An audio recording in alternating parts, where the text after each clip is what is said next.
This is a presentation by Hanna Crawley from Cal Baptist University, the Online Professional Studies program, for class EDU 534 International and Comparative Studies.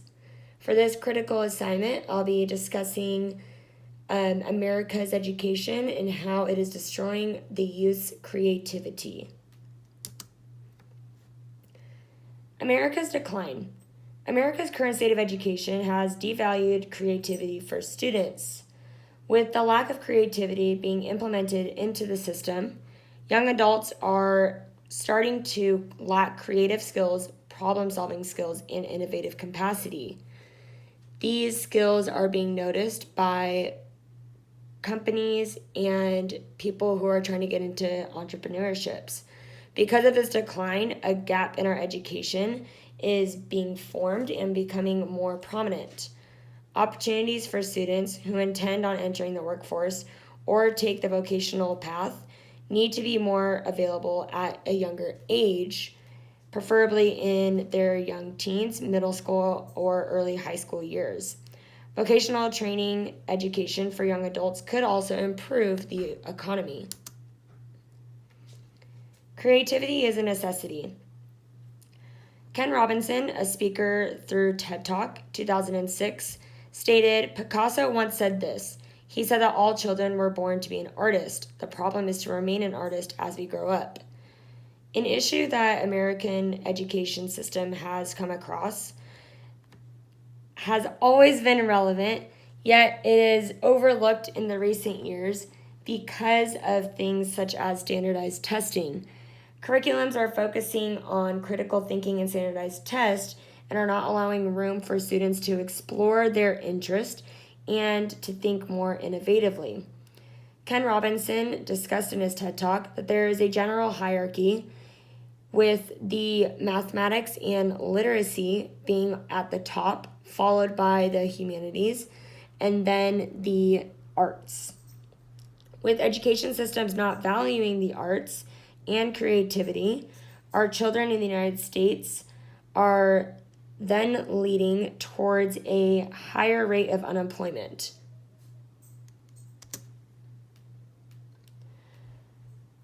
Comenius had many great truths, one of them being that children develop according to natural laws, that education must take such development into account, that human societies also evolve according to certain laws, and that education is likewise dependent upon social structures. With the current changes in our social structures and poverty rates growing, our education system also needs to develop and change according to those demands. Fewer students are attending universities and are taking on careers in vocational fields. However, America does not accommodate all of these needs and is still too concerned about test scores and standardized testing. George Siemens addressed the issue in a video that was on YouTube. He said that schools are centered more on curriculum rather than learning. Siemens also mentioned that children have this natural creativity and they like to explore. Their minds are wired to figuring out the world. Therefore, this being said, students need to have a curriculum that allows them to have more hands-on education and less standardized testing. This applies to students of all age groups throughout grade school because even in the higher grade levels, students are still trying to explore their interests and figure out exactly where they belong in society, especially after high school. Many schools at the middle and high school level push for students to take college-level courses and prepare them for attending colleges and universities. However, with the poverty rate growing in America, this goal is becoming less attainable for our teenagers.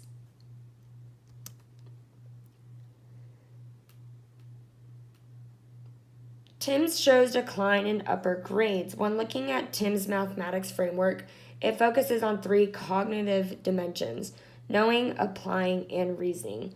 The TIMSS test is tested in grades 4 and again in grades 8 in both mathematics and science. On average, the U.S. score was a 541, which was higher than the TIMSS scale average of 500. The U.S. average score, however, was lower than 8 education systems. The TIMSS science focused on the same 3 cognitive dimensions, such as math, and the test was both multiple choice and short answers. The U.S. average score was 544 and was higher than the scale average of 500 and was only lower than 6 educational systems. Some of these systems that were higher than the United States included China, Japan, England, Ireland, and Finland. Over time, there was a greater change in grade 4, reading and mathematics from the time of 2006 to 2011. Science did remain the same. However, in grades 8, change was not notably different in math or science. This means that as kids are growing older, they are not improving their scores and not showing much growth. So in order to improve the results and see less gaps between the United States and top countries who scored higher averages with notable differences, the U.S. can begin by looking at the culture of their schools in their countries. For example, some countries to compare to, Dutch and English, and this came from the text Bartram, 2018. Some things that the Dutch and English schools do is they incorporate spiritual, moral, social, and cultural education in their schools and their curriculum, along with personal, social, health, and economic educational frameworks. In order for students to succeed academically, their social and cultural and health needs need to be taken care of first. They focus on beliefs and values in the classroom and encourage teachers to bring their own in their teachings to influence children's beliefs and values. England and Ireland, also from the textbook, provide further education sectors in their countries for teenagers that offer a wide range of vocational subjects, work-based learning, and community provisions. A few other countries to look at include Austria, Japan, and Finland. Austria has a very successful vocational system.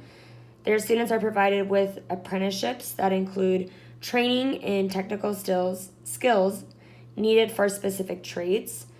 The training in the apprenticeships sometimes can be paid, which therefore prepares the students with a job directly out of mainstream schools.